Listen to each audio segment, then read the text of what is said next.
Welcome to the Speakers Retreat Live, brought to you by Conversational Currency, where we discuss the value and importance of social skills in a digital era. Please introduce yourself to our audience and tell us more about your passion. I'm Irene Bryant from Calgary, Alberta. I love speaking and sharing, especially about the journey that I went through from 98 to 2000 with stage 4 throat cancer. Wow. The doctors gave me no time to live. Wow. So I said, no, I don't believe them. I believe you, God. You're either going to heal me or take me home. And either way I win. I was filled with joy. So I learned to listen even more, do what I was led to do, changed my diet, did a lot on forgiveness, how I thought I knew was very important, declared that I would live and not die, declared the works of the Lord, and ever since then, God's been using it to encourage other people, to inspire them, to help them going through whatever adversity they are facing. And it doesn't matter whether they believe the way I believe or do what I did. It really has helped a lot of people. Now, during the Speakers Retreat, you had the opportunity to deliver your message to an audience of 200 thought leaders, entrepreneurs, aspiring and current speakers. Please tell us more about your speech itself and the feeling of speaking in front of so many people. Well, I love speaking in front of whether it's 5 or 5,000. And I've had a vision since the 90s when I was speaking and belonged to the NSA that I would be speaking in front of at least 4,000 people with a message of love. I didn't understand what that was back then, but I do today, because one of the things I experienced through this whole journey was really God's love. And I knew up here that I was loved, but now I know that I know that I know.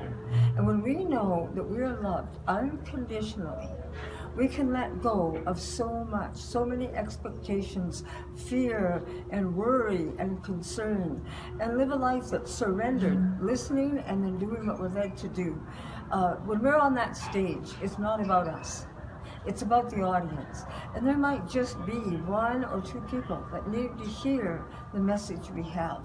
So whenever I do share my story, I definitely talk about forgiveness. Because many people are walking around still carrying on those conversations with some abusive people or situations. And someone once said that holding on to bitterness, resentment, and anger is like drinking poison and expecting the other person to die. It doesn't work. It only harms us. So forgiveness doesn't condone the behavior, but it frees us of that torment and pain and allows us to live the life that we're to live and fulfill the purpose that we've been given. So I share that for sure. And also how we think, how we speak to our bodies, how we speak to ourselves, and do we see ourselves with the potential that God has given us. Developing the gifts that we were given. That is also so important. When I talk to doctors today, I say, do not take people's hope away. You can explain the condition as possibilities, but when you tell them they've got a few months to live, so many people believe you, they give up hope, and they go home and die. And that is sad. And many people have said that's exactly what happened to my husband, my wife, my loved one. And yes, often people are healed totally through the doctors, sometimes through alternatives, sometimes supernaturally, not internationally, supernaturally, and sometimes we die. In fact, we're all going to die someday. So I say, prepare for it, and then focus on living. When I faced death and wasn't afraid to die, then I wasn't afraid to really live. So when I'm speaking in front of a crowd, that's basically the message, but I share a bit more on the journey, how I went 15 months with no treatment and then was led back to the cancer clinic. They wanted to cut out my tongue and voice box, and they didn't think they could get all the cancer. I said, no, I'll be healed and go home, thanks. I'm a speaker, I'm in ministry work. Are you kidding me? So I said, what's next? And they said radical radiation might slow it down, a 30% chance. Those aren't good odds. But I had peace for the first time. And I say, when you're facing a major decision, when you have peace, that's probably the way to go. If you're angst about it, then give it another thought and do some more research. But I had peace. I had 35 radiation treatments, here, here, and here. This was one huge burn. I was on 400 milligrams of morphine, which didn't cut the pain, made me a bit crazy, and I still had cancer, tiny bit smaller. 6 weeks later, 300 women prayed for me at a women's conference, and I left. I went back on the Sunday and had more prayer and left. 2 blocks away, everything inside him said, go back, you're not complete. When I went back, the pastor put her hand on my neck and said, Jesus is all she needs. A tremendous heat went through that whole area. 3 days later, back at the cancer clinic, the doctors were surprised. They said the most we hoped for was to slow it down, and it's totally gone.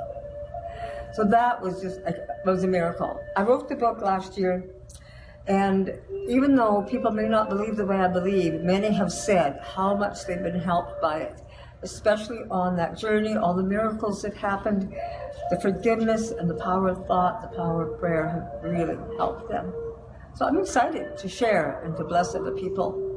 It's an exciting journey. Thank you so much for your story of finding hope and redemption and not letting the circumstances dictate the chances of recovery, survival, and embracing a new life. On behalf of Finding Hope, this is Shadidi Laser for Speakers Retreat Live, brought to you by Conversational Currency, where we discuss the value and importance of social skills in a digital era. Thank you for tuning in.